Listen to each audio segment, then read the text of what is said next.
നമസ്കാരം, വെട്ടം ന്യൂസ് എക്സ്പ്രസിലേക്ക് സ്വാഗതം.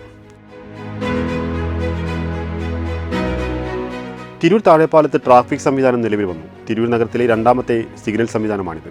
ഒരു വർഷത്തോളമായി പൂങ്കോട്ടുകുളത്ത് സിഗ്നൽ പ്രവർത്തിക്കുന്നുണ്ട്.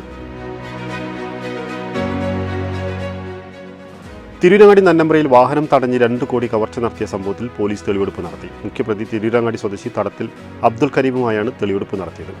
വടിവാൾ, മുഖംമൂടി, 5 ലക്ഷം രൂപ, മൊബൈൽ ഫോൺ എന്നിവ കണ്ടെടുത്തു.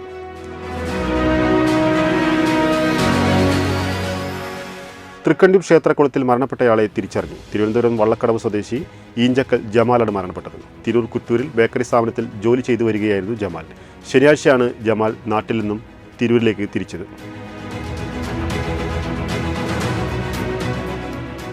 തിരൂരിലെയും പരിസര പ്രദേശത്തെയും PWD റോഡിന്റെ ശോചനീയാവസ്ഥയ്ക്കും ഉദ്യോഗസ്ഥരുടെ അനാസ്ഥയ്ക്കുമെതിരെ തിരൂർ മണ്ഡലം കോൺഗ്രസ് കമ്മിറ്റിയുടെ നേതൃത്വത്തിൽ ഏഴൂർ റോഡ് ഉപരോധിച്ച് സമരം നടത്തി. DCC general secretary Yasar Pottachola സമരം ഉദ്ഘാടനം ചെയ്തു. കാട്ടിലപ്പള്ളി തുഫൈൽ വധം പ്രതിയെ സംഭവസ്ഥലത്തെത്തിച്ച് തെളിവെടുപ്പ് നടത്തി. ശനിയാഴ്ച രാവിലെ 11:30ഓടെയാണ് തുഫൈൽ വധക്കേസിലെ പ്രതിയായ ഫർഷാദിനെ സംഭവസ്ഥലത്തെത്തിച്ച് തെളിവെടുപ്പ് നടത്തിയത്. ഡോക്ടർ LG ശ്രീജ എഴുതിയ സ്ത്രീ പഠനങ്ങൾ ചരിത്രം, പ്രതിനിധാനം, പ്രതിരോധം എന്ന പുസ്തകത്തിന്റെ പ്രകാശനം പ്രൊഫസർ L സുഷമ പ്രകാശനം ചെയ്തു.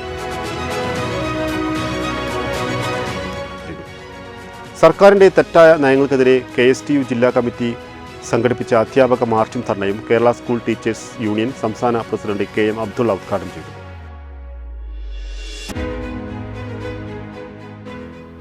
പുറത്തൂർ എടക്കനാടിൽ നിന്ന് അനധികൃതമായി വിൽപ്പനയ്ക്കായി സൂക്ഷിച്ച വിദേശ മദ്യം പിടികൂടി. എടക്കനാട് സ്വദേശി വലിയ പറമ്പിൽ ദിബിനെയാണ് പിടികൂടിയത്. Tirur excise circle inspector A സാദിഖും സംഘവുമാണ് രഹസ്യവിവരത്തെ തുടർന്ന് ഇയാളെ പിടികൂടിയത്. മലയാളി ഫുട്ബോൾ ആരാധകർക്കുള്ള അർജന്റീനയുടെ ഓണസമ്മാനമാണ് കേരളത്തിലേക്കുള്ള വരവെന്ന് കായിക വകുപ്പ് മന്ത്രി വി അബ്ദുറഹ്മാൻ. നവംബർ 10 മുതൽ 18 വരെയുള്ള ഷെഡ്യൂളിൽ അർജന്റീനയുടെയും ലയണൽ മെസ്സിയുടെയും കേരളത്തിലേക്കുള്ള വരവ് സ്ഥിരീകരിച്ചതായി മന്ത്രി മാധ്യമങ്ങളോട് പറഞ്ഞു. അവശ്യ സാധനങ്ങളുടെ അനുദിനമുള്ള വിലക്കയറ്റം പിടിച്ചു നിർത്താൻ സർക്കാർ അടിയന്തരമായി വിപണിയിൽ ഇടപെടണമെന്നാവശ്യപ്പെട്ട് Kerala hotel and restaurant association Tirur മേഖലാ കമ്മിറ്റിയുടെ ആഭിമുഖ്യത്തിൽ ബസ് സ്റ്റാൻഡിൽ സായാഹ്ന ധർണ നടത്തി. സംസ്ഥാന വൈസ് പ്രസിഡന്റ് PP അബ്ദുറഹ്മാൻ ഉദ്ഘാടനം ചെയ്തു.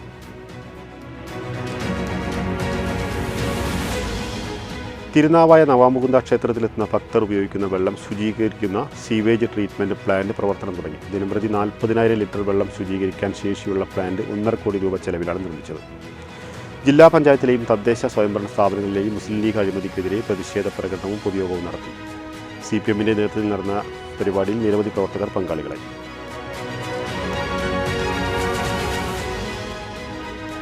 ഈ വാർത്ത വളരെ പൂർണ്ണമാവുന്നു. നന്ദി, നമസ്കാരം.